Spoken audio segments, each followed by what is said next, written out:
McKellan, the Vice Chair of Pennsylvania Film Industry Association, and today we have a very special guest, Sasha Yelaun. He is the producer of the cartoon on Netflix that many of you have already seen, a wonderful cartoon called Animal Crackers, but also Sasha has participated in more than 20 different feature films. Amazing films, like I'm sure you're familiar with many of them, and we're gonna get to know how Sasha started his path in this competitive and difficult industry to break into. So thank you so much for sharing practical advice with aspiring filmmakers and actors. And of course, the first question is, how did you get into this industry? Well, when I was a little kid, I moved here from a small country from the Soviet Union. I was 6.5, and the only way I learned English was I watched a lot of movies, and I actually had an inventory of video cassettes that I would just watch to learn the English language. And since that time, it was always a childhood dream to actually go to California. I was in Boston, and I was studying college programs, but I was very little. I was, at that time, maybe 3rd or 4th grade. And I told my parents, I want to go into this industry. Keep in mind, my parents are like software engineers and a chemist that sent me to an MIT camp when I was in 4th grade, and then sent me to Russian math school in from 8 to like 3 p.m. on Saturday mornings. God bless them. I did well on my SATs. I made it through college, but I really wanted to be in film, and I didn't know at that time whether it would be in front or behind the camera. And there was these 2 programs I had studied. When I went to Brandeis University, I was able to enroll in them, and they were through Boston University. And I basically created my own major. I set up an independent study the first time that these programs were approved. And through that program, we would take evening classes at like William Morris Agency. I got 3 internships with no experience in the film industry at all at Paramount Studios and ABC. I was on the 10th floor, distributing checks to the president at that time, Stephen McPherson. And I even got to go on set. I worked for a stunt department, one of the guys that did stunts for Matrix. And it was through that I really started realizing that things were like 6 degrees of separation. And if I really dug deep and I bothered people and I called people and I figured out what I wanted to do, I could do it. And that's kind of what how I got started. Is I felt like I had to be on location. I had to connect with those people, and being there in LA and being connected through this program really opened those doors for me. And then I even, for a year, I worked as an extra. I would also do all these odd jobs where I would meet tons of random people and connections. I would do costume characters. I would test drive cars. I would just sleep on sets. I would get it would be an episode of Californication for 4 days in a row, or I played a stunt double bank robber where I had a gas mask and they took my my pulse, and my family was like, don't do that again, because they have this sort of impression of if you die on TV, you can die in real life. So I just did all these crazy. I just experimented and met a lot of people.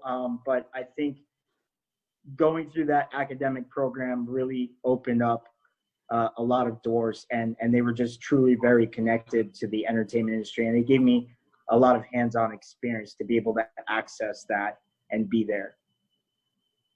That's very impressive, because you really tried all these different parts of the field, so you're prepared when you go into the field to talk to everybody from any department, because you know exactly what they're doing. That's amazing. That's an amazing way to start.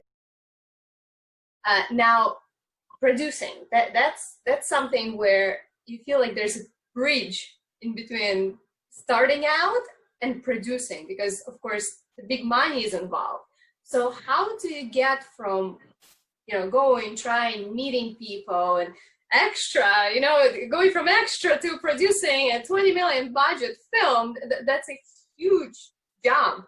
So do you mind elaborating? I understand 6 degrees of separation. We're going to get to the networking part, definitely, and effective networking. But how do you cross that bridge?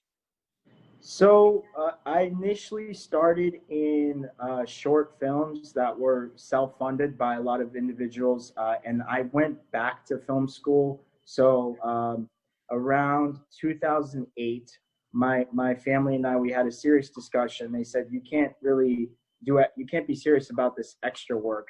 And so at that time, I had traveled to Israel during the writer's strike because everything sort of was on shutdown. And I had to figure out what was my next move, because I had to realize, you know, it's probably not going to be behind the scene. It's not going to be in front of the camera. It's probably going to be behind the scenes.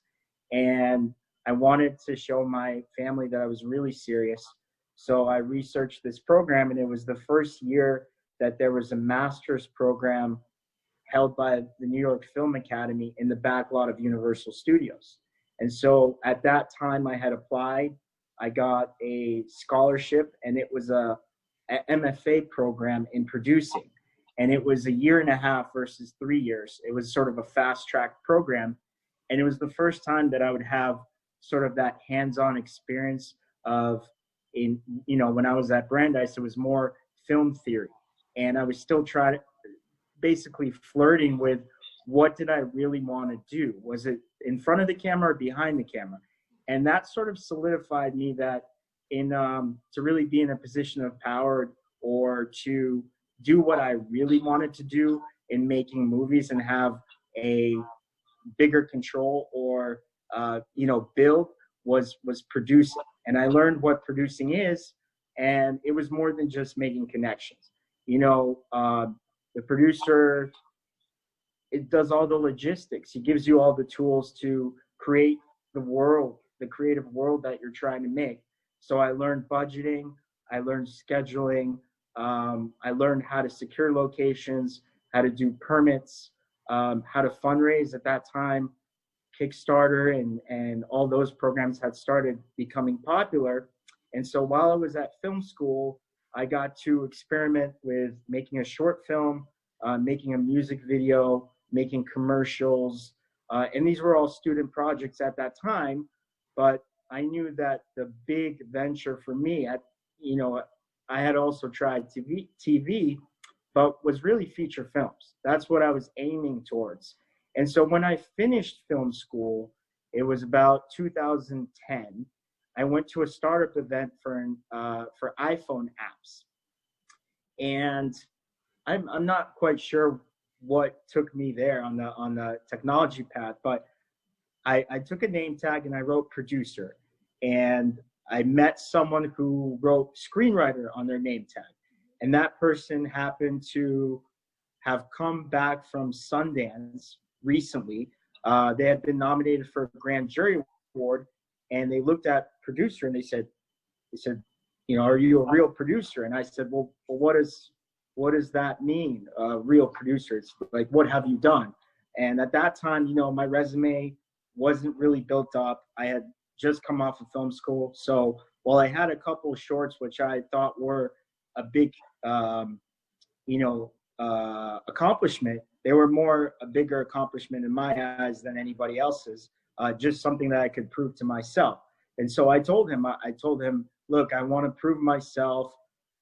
I think I can do this, but I need my first feature.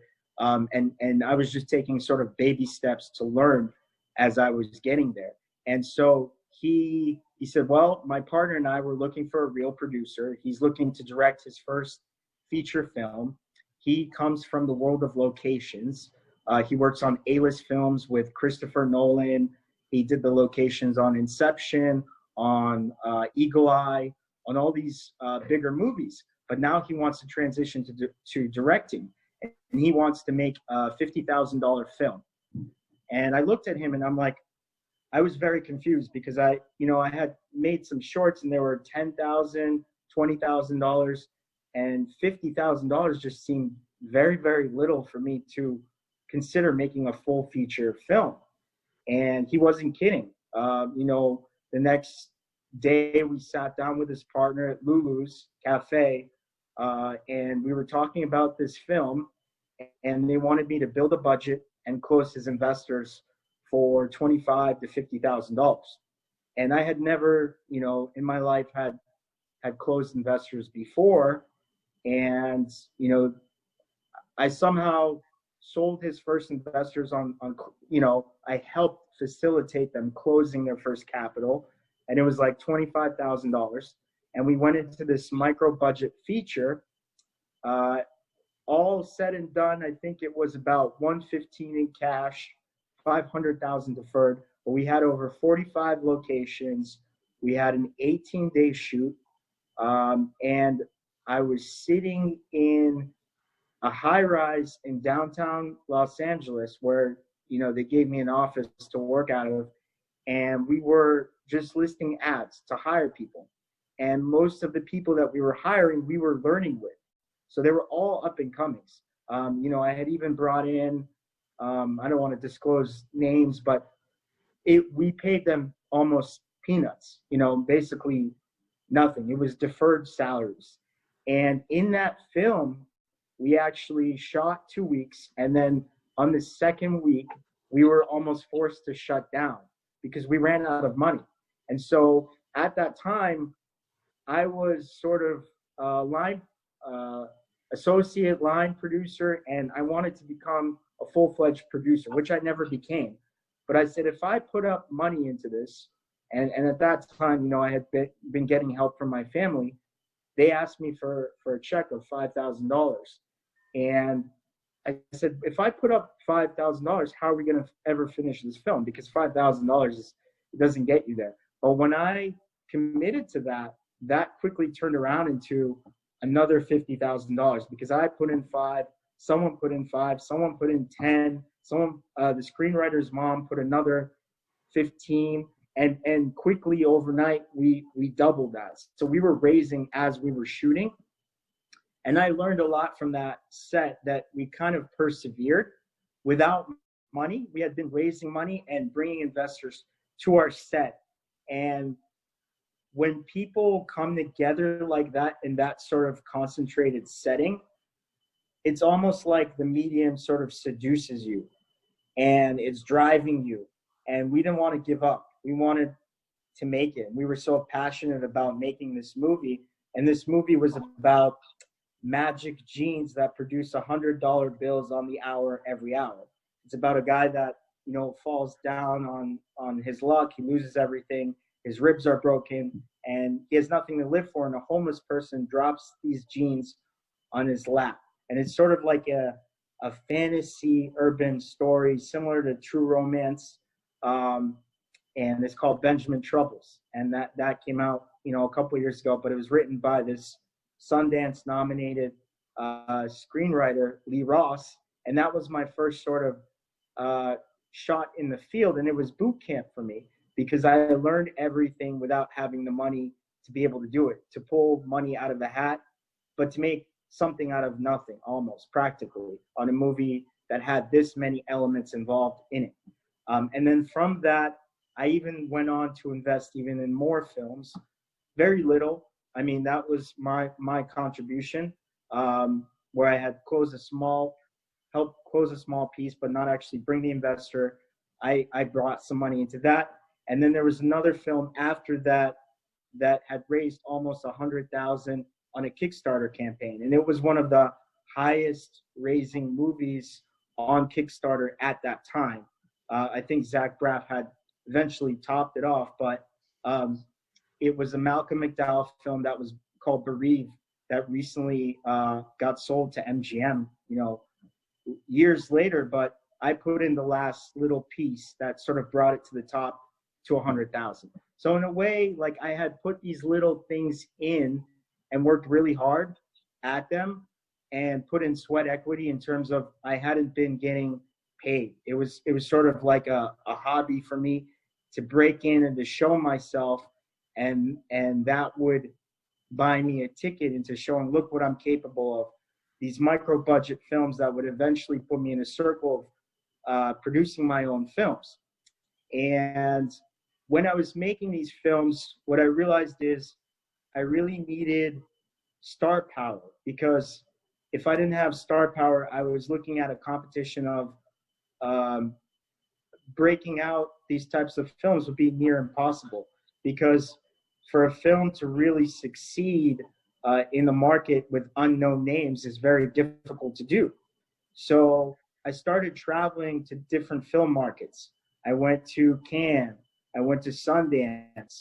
I started meeting all the different sales agents and learning about sales estimates and market numbers, things I had never even thought about, and things that people now ask me, do you have a financial background? Do you come from economics? And I say, no, I don't. And they're like, how do you know about tax credits?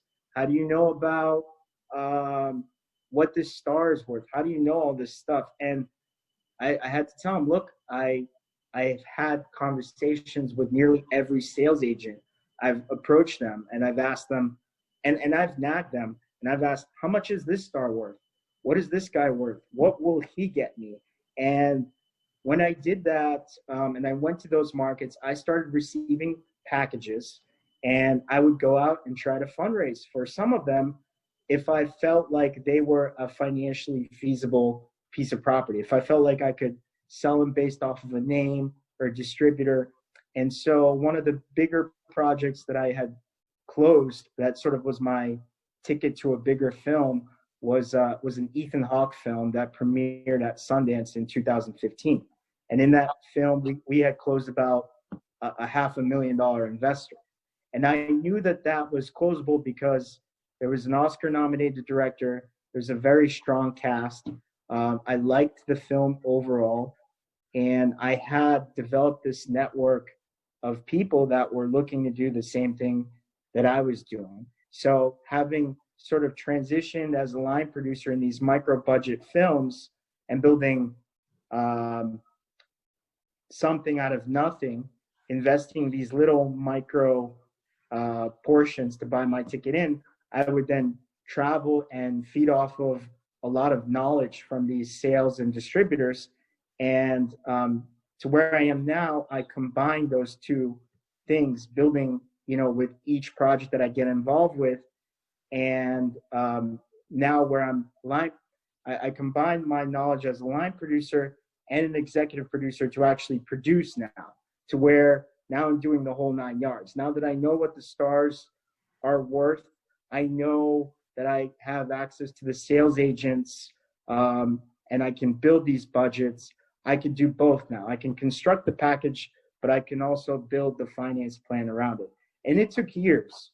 I'd say I really started picking up more knowledge in 2014 when I closed that $500,000 investor, and I figured out, how I could close that kind of capital. And it was by endorsing bigger stars, by figuring out how to understand the different instruments of film finance in terms of tax credits and sales companies, sales projections, how genres perform, how they do in each individual territory, because you have to look at how is the film going to do in Spain, how is the film going to do in Germany, how is it going to do in Latin America, what is its value in the US and Canada. And I would really, really dig into these kinds of details to learn it. But it was sort of like I was learning it on my own because I didn't have school for that sort of thing. For the finance part of it, unfortunately, when I look at my film school experience, it opened a lot of doors and it taught me hands-on producing. But what it didn't teach me is how to construct film finance plans, how to unlock those investors. And that, I think, takes going out in the field. That takes going to these markets, asking all these sales questions, figuring out that a tax credit can be 1/3 of your budget.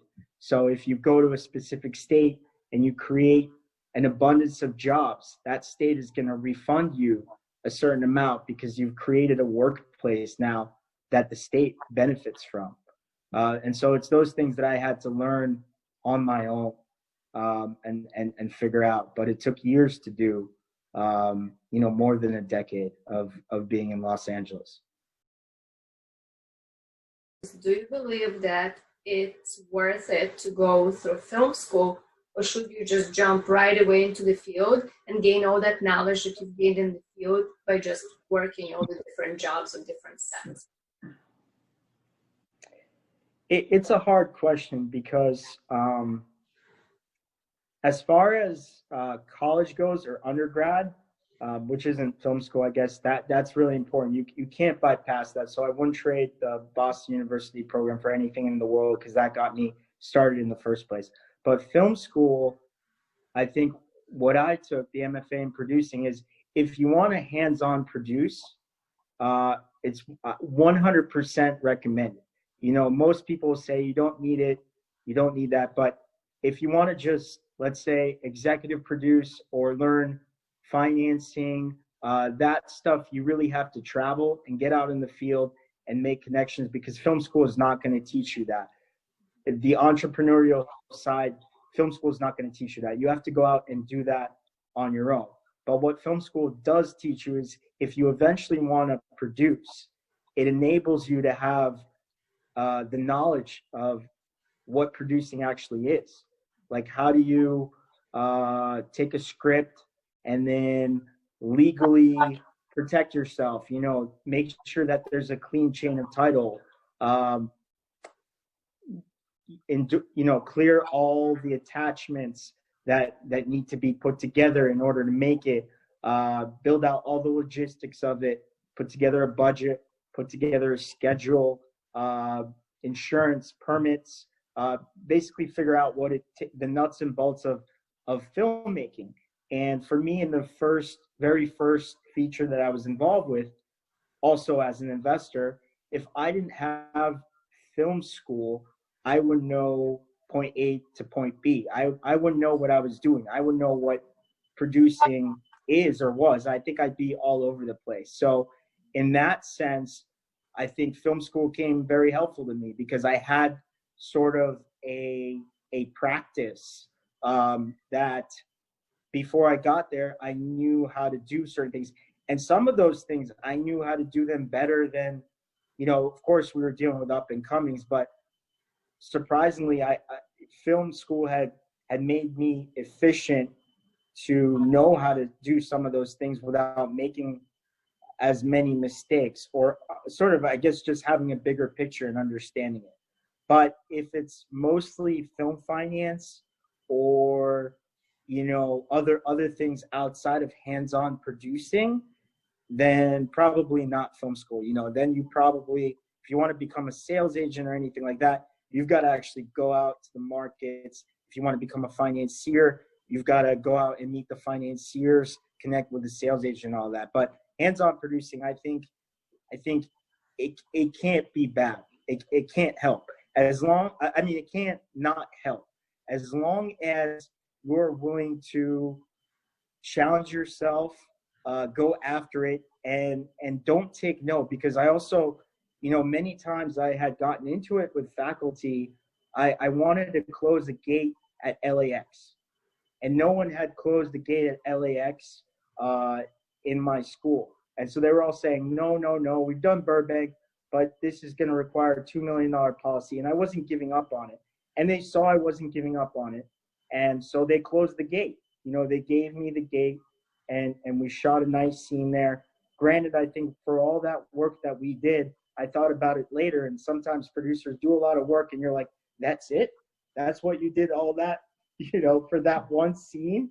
All that hard work, and you think about it, you're like, you really want to maximize that location if you're going to work so hard to get it. But I always fought for it. I certain times I felt like I would have barriers against me by teachers, and I would always try to sort of rebel and bend the envelope. And I don't want to say break the rules, but as a producer, you have to take shortcuts. And you can't be afraid to always follow the wheel. You have to, in certain instances, reinvent the wheel, especially when it comes to independent filmmaking, if you want to save money or think out of the box or make something out of nothing. So I do recommend it. I don't think it just depends on how much you're pushing yourself when you go to that film school, because it's easy to just sit back and not challenge yourself, and sort of just I mean, you still want to have fun, but you want to really push yourself to the limits if you go to film school and learn it hands-on. Make all the mistakes that you can. Don't be embarrassed about making those mistakes, because you're eventually going to make those mistakes to learn. Now, you mentioned being the top on the Kickstarter. And of course, for the aspiring filmmakers, that's a secret we all want to know. So how do you run an effective campaign, an effective fundraising online campaign? Well, I mean, that wasn't, I don't want to say I was per se running it, but we did have a little one on that film, Benjamin Troubles, as well. And one of the things that we tried to do is we tried to really be creative. We would create videos or teasers and reels, and that's what the other project actually did, that would drive people over. Like I think for the $100 bill one, we would say, what would you do with a $100 bill? And we would have something catchy, or you get a pair of jeans with a $100 bill in it if you answer this question correctly. So there would just be like creative ways that we would want to draw people, and it would be about presentation and possibly like a teaser or a reel. On the second film, it was really about star talent, because the lead of that film was from Clockwork Orange, so he had really an iconic following. So that's something you can't get around. If you have an iconic following, that's always going to drive people there to be involved, because hey, why wouldn't they want to credit on someone's film like that for putting in a little bit of cash? So I think it starts with presentation, a teaser, and then of course, if you can get a big star, an endorsement of the star, that always helps as well. You mentioned networking, and you said that 6 degrees of separation is one of the keys to this business. So how do you find these financiers to approach? A lot of it has been, I mean, some of my financiers are definitely private. It's just been through good projects and referrals. I'll get a good project, and it'll come to me by referral. Or I will be told, this investor financing this type of film, this is the type of content that he's looking for. And I'll try to find content or see if my content fits his appetite, and I'll propose it. So it's a matter of, it's been mostly referrals, but also just knowing, and doing a little bit of research. You can even go on to IMDb Pro and see the executive producers involved with another film. And if you do enough digging, you'll find out what their appetite is and what they're investing in, and try to get connected to one of those. Sometimes you might even have to cold call somebody. There's been many times where I've found someone's email and I wrote them an interesting email, and then they responded. And from that, I just set up a call without even knowing that person.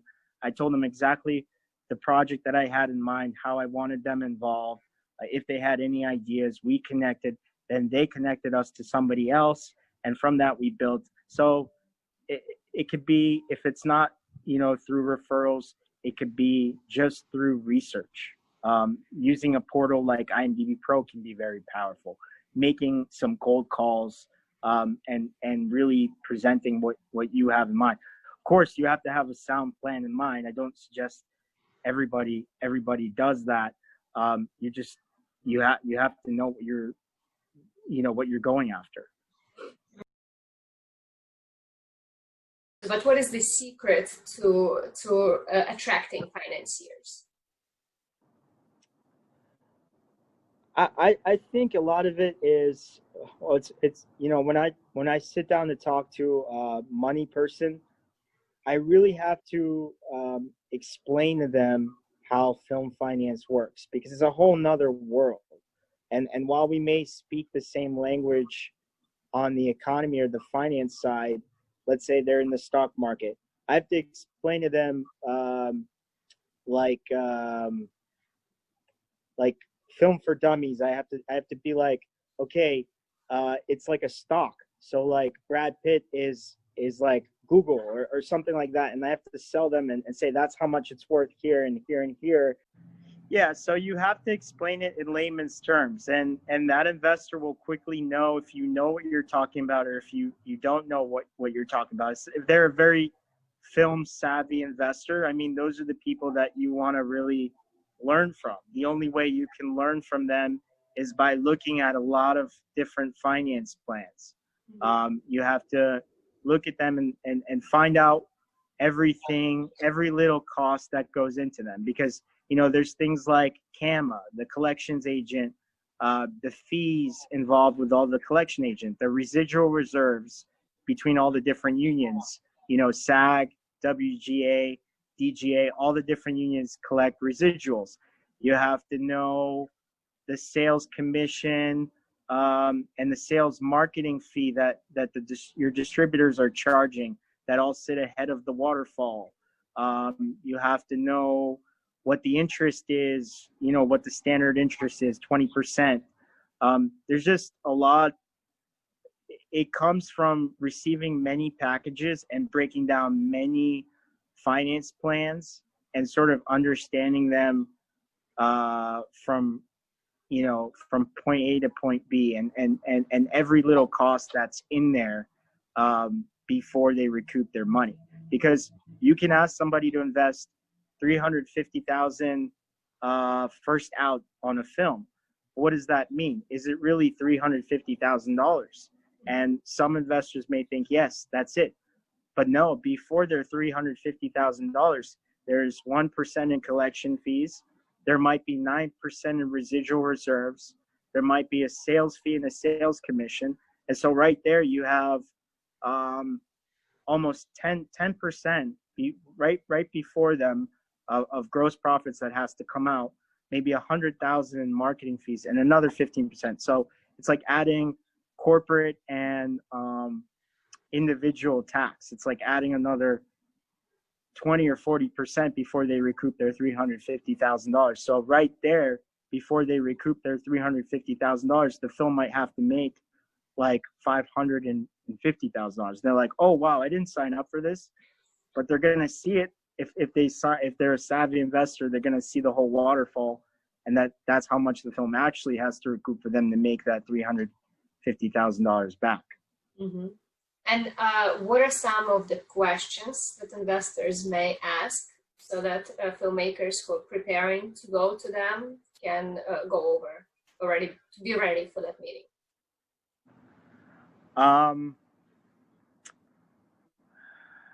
I think what they need to be prepared for is to discuss, other films that compare to theirs that are successful in the marketplace, where they, what are the numbers that those films did in the market? How much did they recoup? How much were they made for? Why is their film working now? What's the target audience? How many, there's 4 quadrants. Is it going to be 18 to 60, under 18, over 60, males, females? What demographic is it going to hit?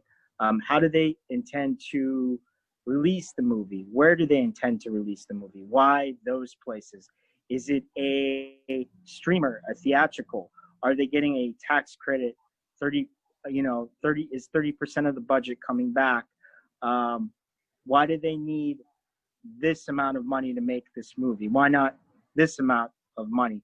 Is there an option A, an option B, an option C? I would always go in there with different options of, because many times in my films, I have to, I'll switch a location 2 or 3 times. I might switch a director 2 or 3 times. My budget, I might have 3 different budgets for that film, and only one is able to be made. I might have, different variations of it. So they have to be prepared to change things, and they have to be open-minded to appease their investor. They might also have to be open to creative changes. There's investors that might have creative questions and say, hey, I don't understand why this is happening. Can we change it and adjust it like this? This is more in the lines of what I had in mind, and if you do this, then I'll invest. You could be put into that kind of position, and it might have a creative conflict with you, and it might be to the point where it's not closable with that investor because they have a different creative vision than you. Or you might have a middle ground where you can compromise on some things. Then there is also, someone might want something like a role. They might want to invest for a role in the film, which, surprisingly happens a lot in my, in some of my films. So you have to be willing to be open-minded, know the price that it's going to take to make your movie. Not to say that you want to kill the integrity of your movie, but you should always think outside the box and be prepared for all of these things to come up. Be prepared for that investor to ask you all these questions and have a solid plan that you can convince them that you do in fact have a solid plan and you have thought about all this out. So be prepared for, I guess, every question inside out. If you're really pushing this project and you're serious in closing your investor, I would just be prepared to make certain sacrifices and understand your investor. What do they want? What do they want to get out of it? Is it the red carpet experience? Are they just investing with you because they think this is an easy payday, which none of filmmaking is?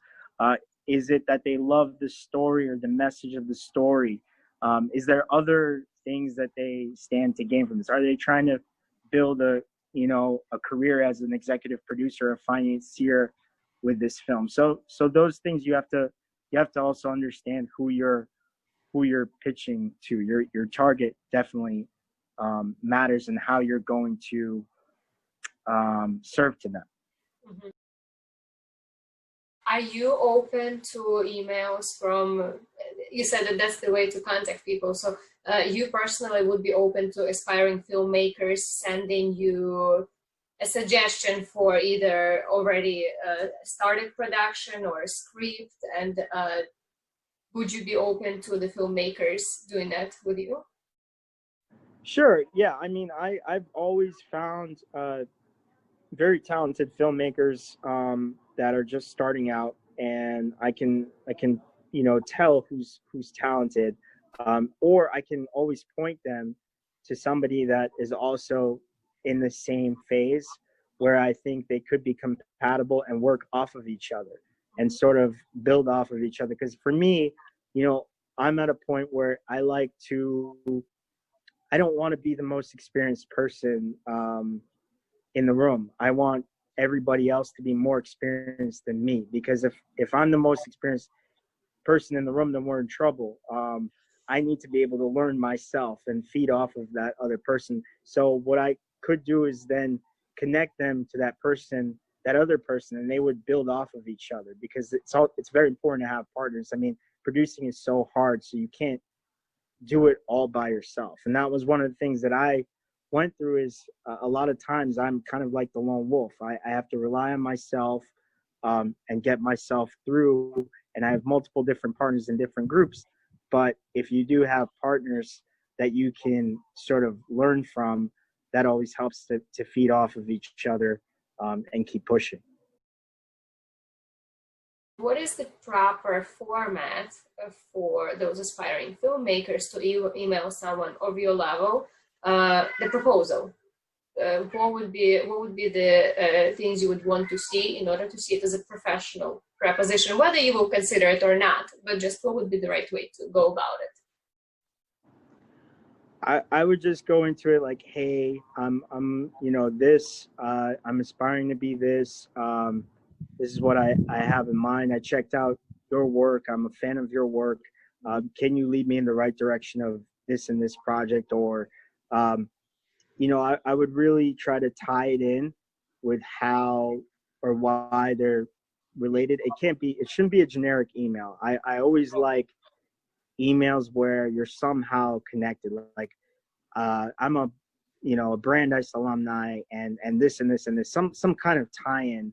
There should be some kind of hook, and that 6 degrees of separation, I think you can use it where we're all related in some way or another. So if you bring in some kind of relatable element that you're going to attract that person to that email, that person is going to be more responsive to you. If it's more sort of generic, like, hey, I'm an aspiring producer and I'm looking to do this, and there's nothing sort of relatable there, it's very generic and broad, it's likely not going to get a response because there's going to be a lack of interest. So you have to hook them, whether the story or there's some kind of background tie-in. There has to be something that relate. We're all related somehow, and you have to do your research and find out how you relate to that person that you're reaching out to. Why does that person want to hear from you? How can that person also benefit from you? Because I think we can all benefit from each other depending on, what it is. But it could be as simple as life experience. It doesn't have to be producing. So you have to think of it beyond that, as hard as producing is, you live, breathe, producing, but you have to relate to them through something else, like a life experience. And that would make it more personal in order to respond to you. Mm-hmm. That's a fantastic advice, and I think in any field, it's a wonderful communication tool. Distribution happens beforehand as one of the first steps in producing, right? When you take up on a project. Not necessarily. I mean, if you can manage to make a film without distribution up front, that gives you freedom, because you can then premiere it at a top tier market like a Sundance or Toronto, and you can have a bidding war with multiple distributors that want your film, and that way you can sell it for a higher price point. But not everyone can afford to do that, because not everybody finds those equity investors that are willing to take the risk. So in many of my films, they're debt financing. That's the only way you can sometimes get those movies made. The investors want to be conservative and know that the film's already been pre-sold. With that said, sometimes you can negotiate a backstop deal. And what a backstop deal enables you to do is it has a kill fee. So you sold your film, but you have a shopping period. When the film is finished, let's say it premieres at a top market, people can put in bids on that film, and then if you get a high enough number, you can then pay back that distributor with a kill fee and get out of that contract and take the bigger deal. And so that is another option for you to do, to sort of, you get the film made off of that backstop deal, but if the film gets bought for a lot more money, you can exercise that kill fee and get out of that contract. And some of the first films I did that were micro budget films, they didn't even have distribution. Like the very first one that I invested in myself, it didn't really have big star talent, so it didn't have distribution. So distribution only came some years later, and distribution was actually harder to get because there wasn't the name talent that would draw a distributor. A lot of these distributors are looking for that specific name talent to do the film. So the best of both worlds is definitely to do your film without having distribution, but sometimes that's just not possible. And you're also gambling when you make a film without distribution, because at the end of the day, if it sells for less or it's not debt financed, your equity investors may not recoup everything that they invested in the film. How do the net profits get distributed between different types of producers? Well, usually it varies on every single film. You usually get a 50-50 split between your investors. So the investors split 50 points, the producer split, and the talent splits 50 points. It always starts with the talent. If you're going for bigger talent, you want to if you're offering them less salary up front, you want to incentivize them to provide for more net profits. So that way they're thinking that if this film makes money, they're gonna make money for taking less up front. So I try to hold on to as many points as possible, because you usually always run out of all of them. And you want to offer your star talent enough to make them feel special. So it could be 5 to 10% generally. And most of my films, I have one senior lender, so I do a lot of debt financing, and they don't always take net profits. So it happens that we actually have more points that we end up being able to split and offer to, sometimes there's some equity investors, but we try to really be conscious of that without offering a lot of points up front. That way we could save it for our talent. So I would emphasize to hold on to as many as you can, so that you can have it for your talent and really incentivize them to be involved. And what is the way to get a named star on the independent film that hasn't gotten the enough budget yet to secure this stuff? Well, I mean, it really starts with the material. I mean, what are you selling? You have to think about it. And many up and coming filmmakers, they just want to get that star, but they can't think about it psychologically outside of what it's going to do for them, and what it's going to do for the star. You have to think about the star and where they are in their career. What does this material mean to them? How is this material going to speak to them? Maybe the material is about PTSD, and that actor had been through war, and now he's trying to use the medium as therapy to get through it by getting involved in the film about war, or maybe his father was. So you have to figure out what the draw is, what's going to draw them to the material. And then, of course, how is the material written? Is it well written? And then there's the monetary stage. If you don't have the money, it's hard. And sometimes, I get around that, because I'll start talking to a sales agent or a sales company that will provide me a pre-buy for the film just based off of that star, or they'll back an offer for me. So I'll find backers that will like the script, and maybe they'll like the star as well, and think that he's bankable to basically back the offer. So I think it's the material, how you're gonna how the actor is gonna relate to that material, where they are in their career, and then if you could find a backer, or how you can prove that it's gonna be profitable with that actor involved. And then the director is a big part. If you're a first-time director, it's very, very hard to land a star. So you're gonna have to be either convincing, it's gonna be basically you have some kind of personal connection to them through a friend, or you overpay them, figure out someone who's going to overpay them, or you just kind of have to figure out another star. You have to know what battles you're going to fight and what's realistic and what's not. You can't sort of live in the clouds, because there's also a lot of filmmakers that they have this dream that they want this star, and they sit on that dream for 10 years and the movie never gets done. And eventually you're going to have to make that indie movie and sell yourself and do well with that first movie. And then once you do well, you can sort of build on to that next one with that bigger star. And so you just have to be realistic based on what your environment's going to tell you when they receive your script or your demand for that star. And how important are named stars to the animation? Well, in animation, it's a really different world.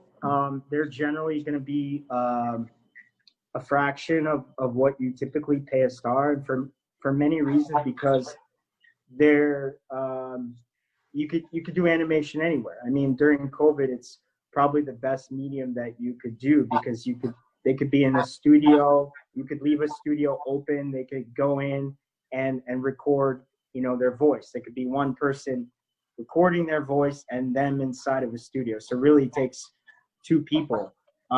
So it's generally just much easier and much cheaper to do, because they don't have to travel to a location or do any sort of physical work. They just have to do voices, and it could be done remotely. So as far as above the line, I would say you can get away with paying them a fraction of what they normally cost in live action. But is it important to have a star in animation? Is that a big selling point in animation?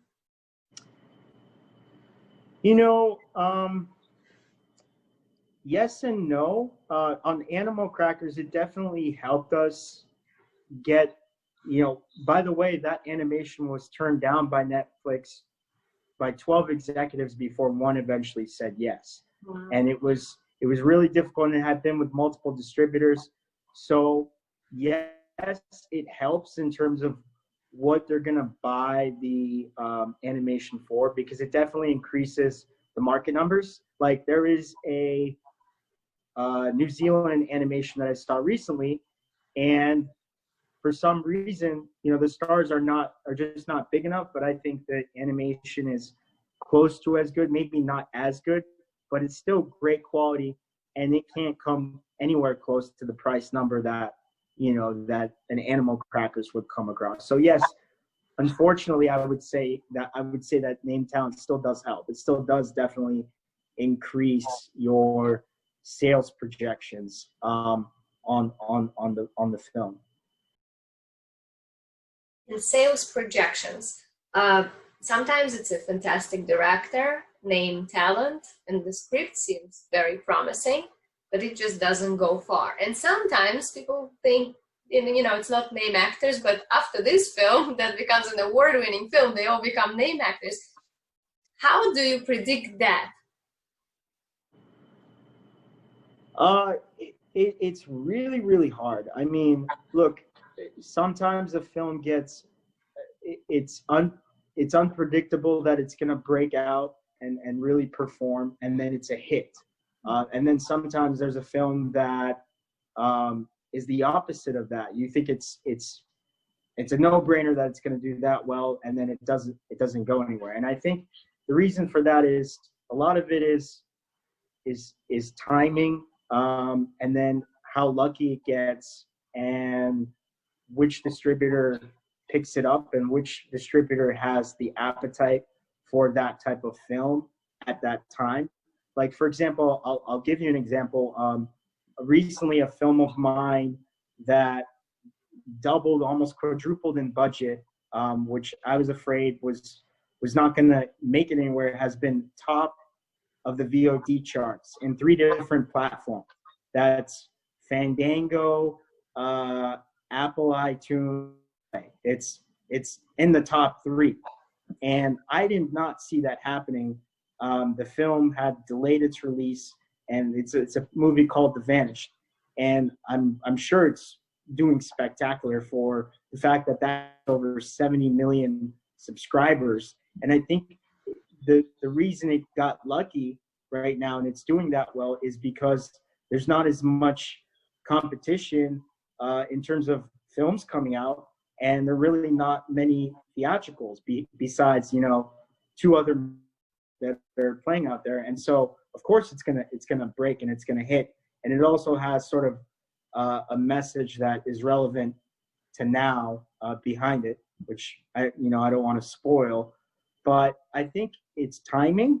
It's the distributor that picks it up, and what the distributor at the time has an appetite for. And then if it obviously premieres at a top tier festival, there's a lot of games being played at that time. There could be a bidding war, and it could be manipulated for a higher sale based on that bidding war. So it's the luck of the draw, I think many times. And then there's those films that may have been picked up by a distributor that, you know, said he was going to spend all this marketing money on it, and then none of that marketing money actually got spent on it. And so it's that distributor slyly kept it instead of marketing the film properly. And so marketing also is a big tool, and the distributor who ultimately handles your film. Those have a lot to do with it. What are 3 pieces of advice that you would like to leave our aspiring filmmakers with? Don't be afraid to make mistakes or fail. Don't be afraid to be embarrassed and push yourself. And I would say try to get as many answers to your questions as you can. You know, starting out, nothing is a dumb question. So put yourself in uncomfortable situations by putting yourself out there. You know, go in and meet these people and dig. If you want to learn and find out more, that's the only way you're gonna get this information. Is you're gonna have to force your way in. I don't want to say break down any doors, but if you don't do that, you know, you won't get your answers, because many times people are secretive and they don't want you to learn those certain tricks. And you can't really learn some of those film finance things in film school. You really have to go out there in the field, and you have to challenge yourself, and you have to ask very specific questions, and know that it's a really unconventional field. So it's going to require a lot of out of the box thinking.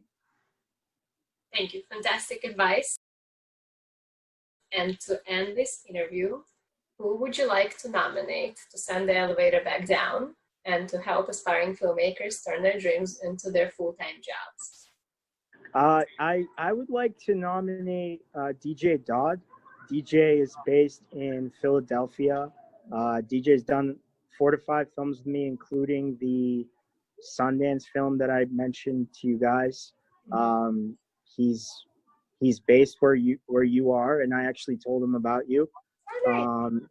He's Emmy nominated, and I think he would have a lot of helpful knowledge and resources, and also help out the local community where you guys are located. So absolutely, DJ Dog.